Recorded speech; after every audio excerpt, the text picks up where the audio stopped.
Why did you make me do this? You're fighting so you can watch everyone around you die. Think, Mark! You'll outlast every fragile, insignificant being on this planet.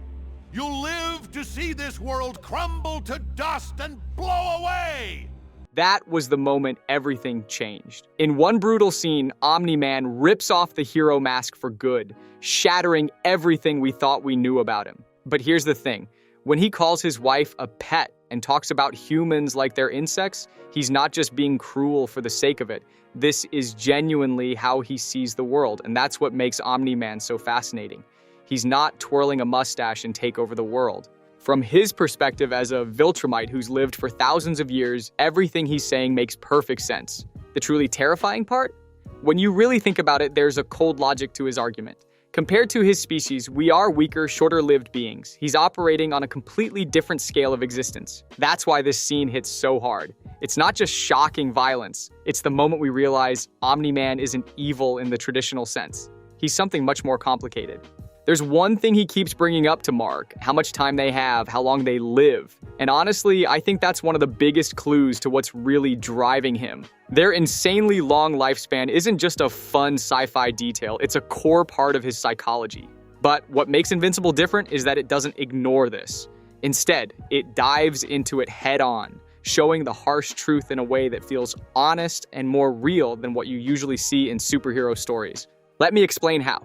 Omni-Man has been around for centuries. He's seen whole civilizations rise, thrive, and eventually fade away. From his point of view, human lives are incredibly short. Sure, they're beautiful, but in the grand scheme of things, they're just a blink. Now, when he compares his wife to a pet, it might sound horrifying to us, but if we stop and think about it, it's kind of like how we view short-lived creatures. We might admire the beauty of a butterfly or a mayfly, enjoy their presence while they're here, but we don't really mourn when they're gone. In a way, his emotional detachment is similar. He might still love his wife. And of course, he'll remember their time together with some warmth, but to him, that time was so short. Like a nice coffee date you had with a friend. Pleasant and meaningful in the moment, but brief.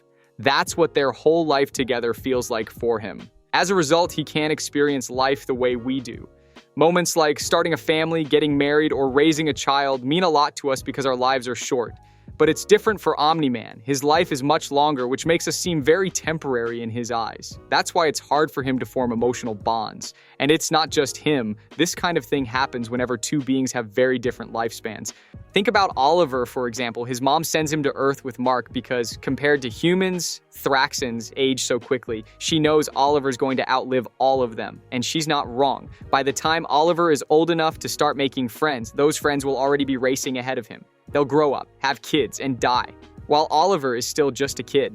Later on, maybe he'll befriend their children who are around his age, but the same thing will happen again. They'll grow up, move on, and leave him behind. Species whose sense of time doesn't align just aren't naturally compatible. It's that simple.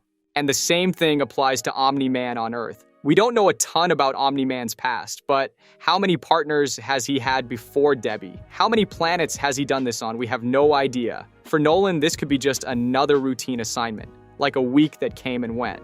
But for us, as humans living on Earth, watching what he's done, it looks like pure evil. From our perspective, it's horrifying, but from his, it might just be another Tuesday. But taking on aliens in another dimension? That's just Tuesday. Now, you might say, well, we don't cry over butterflies either, but we also don't invade their homes, but Omni-Man does. So the question is why? And the answer isn't that the Viltrumites are just inherently evil. It's not that simple. They have built their entire culture around strength and conquest. Not because they're just villains, but because they're trying to solve a deep psychological issue. When you can live for thousands of years, what really gives your life meaning? Pleasure eventually loses its charm, relationships fade, even love starts to feel hollow when you experience it endlessly. And that sense of meaninglessness, that's exactly the core reason behind the existence of the Viltrum Empire. Imagine a bunch of people who are going to live for thousands of years. In the first 70 years of life, maybe they'll experience everything: love, joy, sadness, success, wealth. Maybe they'll fly through galaxies, explore the universe. Let's say all of that excitement lasts 300 years, then what? What's left to give their life meaning after that?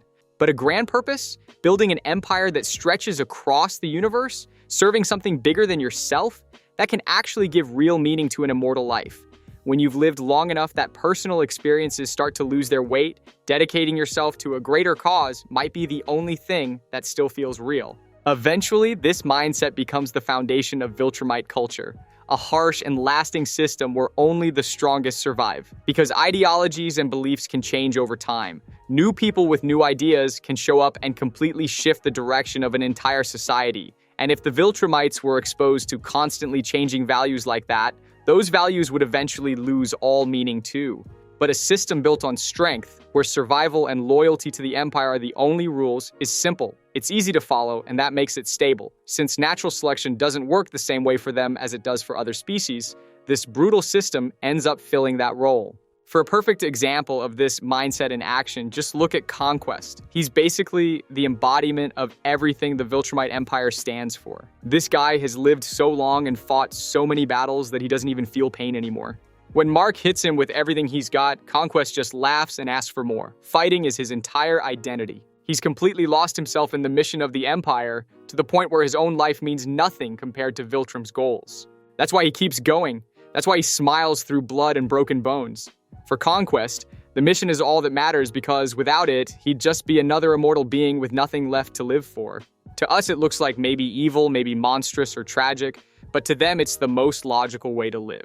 Omni-Man, Conquest, and Viltrumites aren't just evil for the sake of it. They are the product of their species, their culture, and the overwhelming burden of time itself, and they believe the cause. Omni-Man shows us this very clearly, especially in the scene where he fights the Guardians of the Globe.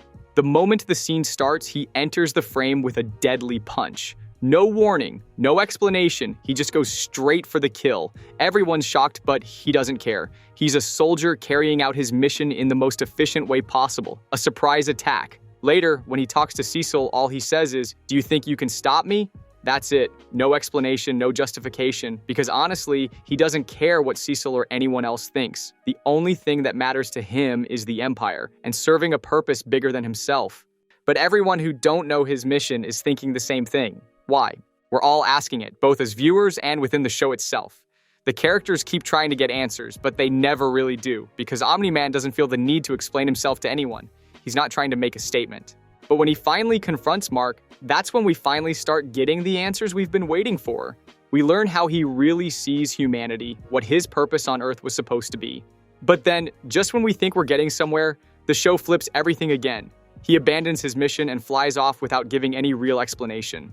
And that's when it clicks. Maybe he doesn't see humanity, his family, or even his son as insignificant as he claimed. All those things he said, they weren't really meant to convince Mark. He was trying to convince himself. As a Viltrumite, he's supposed to see emotions and attachments as weaknesses, but over time somehow he developed those very connections he was meant to avoid.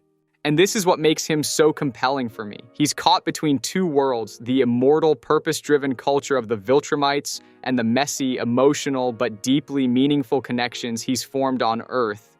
When he flies away at the end, he's not just leaving Earth, he's running from the conflict inside him.